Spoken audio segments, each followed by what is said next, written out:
Today, we will be talking about the one and only Michael Jackson.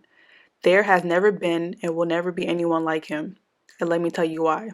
So, before we get into our discussion, I want to make a disclaimer. This video is not going to bash him in any way. I actually love Michael Jackson as a person and as an entertainer. I was inspired to this video based on a question that was answered by a Curie user. Basically, the user did a wonderful analysis on Michael's persona. I want to break down the user analysis, so let's get into it. As a kid, I would listen to Michael Jackson's album Thriller for hours. I couldn't get enough of his music. I would start searching up his performance online or watch his music videos on television. I would think to myself, he's such an amazing performer. It was like my eyes were glued to TV. When I finally heard his speaking voice and saw his mannerism during the interview, it was like I was watching a person with two different personalities, the star performer and the public shy person. The user who wrote the analysis called it the Peter Pan persona. The persona is wholesome, non-threatening, and asexual. The only person today who has a persona that we all can connect with is Beyonce Miss Sasha Fierce. Beyonce persona is merely an extension of herself on stage. Michael and Beyonce characters are consistently praised by the public. If you think about it, anyone to connect with the characters in some way. Peter Pan appeals to both adults and children. For children, Peter Pan is associated with their favorite animation and associated with Disney World, an amusement park. Which kid doesn't like amusement park?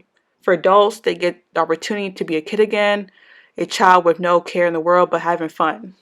The biggest point the user made and the purpose behind Michael's fictional character was his goal for changing the narrative for black men, especially in the entertainment industry. As you know, in our society, black men are perceived as hypermasculine. They are constantly placed in a box. Today you see a lot of black men trying to change the narrative. You'll see more black men move away from trying to pursue a career as an athlete or a rapper to having an interest in tech and gaming. Even rappers today are wearing nail polish, earrings, and dresses.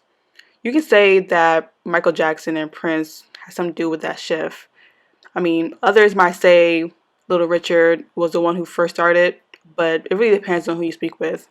The only difference between Michael and Prince was that Michael acted and spoke like Peter Pan. He never broke his character.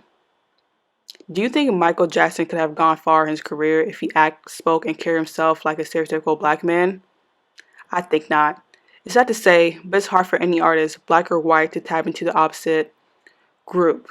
If you're a black artist, you have to capture the black audience first and then eventually move on to the white audience. In order for a black artist to make that transition, they would have to change their sound. And it goes the same way for a white artist.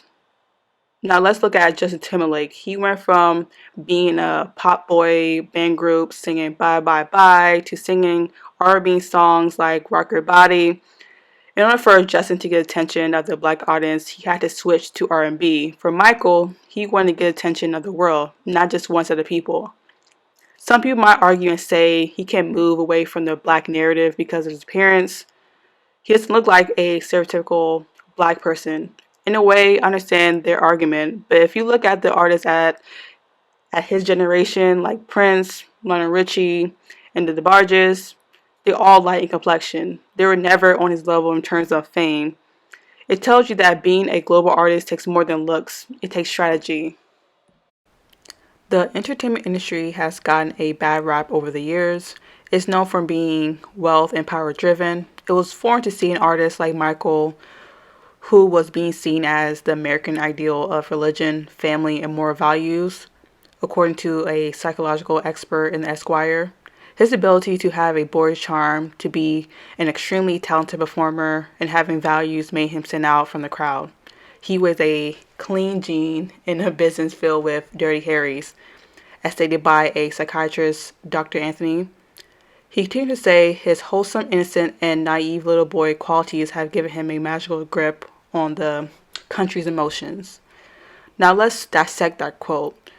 So you're telling me that people believe that a grown man who was 24 or 25 years old at the time that the article was written was seen as having little boy qualities? And the psychiatrist used the word magical grip and little boy in the same sentence. As soon as I heard those two words together, I immediately thought of Peter Pan.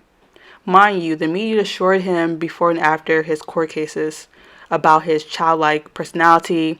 But in the article, they literally listed his personality as one of his reasons for his appeal as an artist. One of the experts described his personalities as being contagious. One of the biggest points that stood out to me was his stardom as a child. I knew his career as a child helped him be a better entertainer, but as an adult, I didn't realize how the public really viewed him as their own child because they watched him grow up for so many years. So it was easy for him to be a child well into his adulthood. So who is the real Michael Jackson? We will never know the real Michael. Only his family members and his true friends know the man behind the mask. There's been speculation that he acts and dresses normally in private, but for obvious reasons, he keeps that side of him behind closed doors. Just imagine seeing Michael doing regular things. I'm pretty sure the public would have been really confused. I believe it's always good to keep a mystery about your life. It keeps people wanting more, and Michael Jackson knew the importance of creating an illusion. He knew that he can take that illusion and use it to his advantage. Thank you guys for watching, and talk to you soon.